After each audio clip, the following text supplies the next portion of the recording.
Okay, let's start with the foolish and slowly work our way towards the dumbass one in the world. Planning is hugely important when trying to pull off a crime, and it is essential to the success of the act that every detail be well thought through in advance.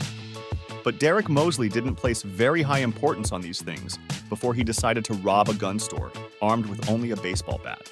Seeing as it was a gun shop, the manager pulled a gun on the would-be robber and kept him in the crosshairs until authorities arrived.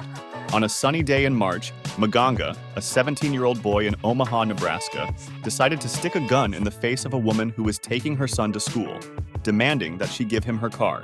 She, of course, obliged, and the boy was about to take off when he realized the car had a manual transmission, which he was unable to drive.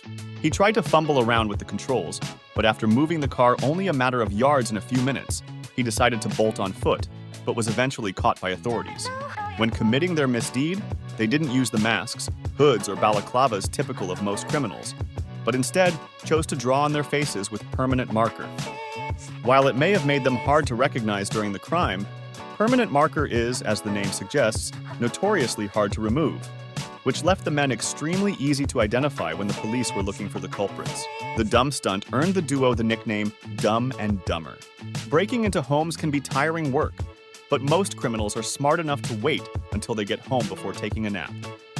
Not Mark Smith, though. In 2007, Smith, who was high on Valium and drunk on vodka, decided to break into a home, and since he was likely feeling the effects of the drugs and alcohol he had consumed, curl up for a nap in the homeowner's bed. He was woken up by the local police and sentenced to 18 months. In August of 1995, a man in Berlin decided to rob a bank with a handgun. Now, this acted out like a pretty standard bank robbery until the tellers asked him, "Do you need a bag?"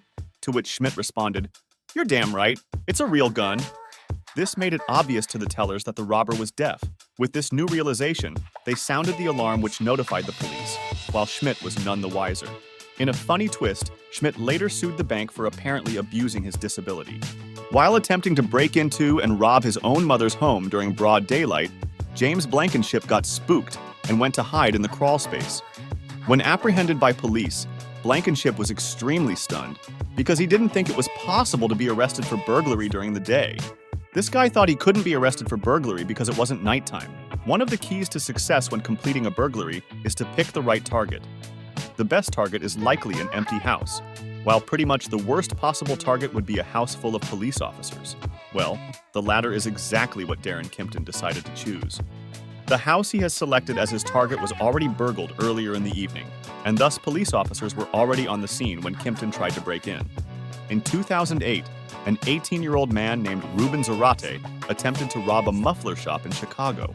After demanding money, he was told that most of the cash was stored in a safe that could only be opened by the manager, who wasn't scheduled to come in until a few hours later. To have himself some trouble, Zarate left his cell phone number for the store to call him back once the manager arrived. Of course, the store first called the police and then called Zarate back. When he came back and noticed the police were waiting for him, he engaged in a brief shootout with the cops before eventually being arrested. In 2010, Bailey and an unnamed juvenile accomplice decided to rob a bank in Fairfield, Connecticut.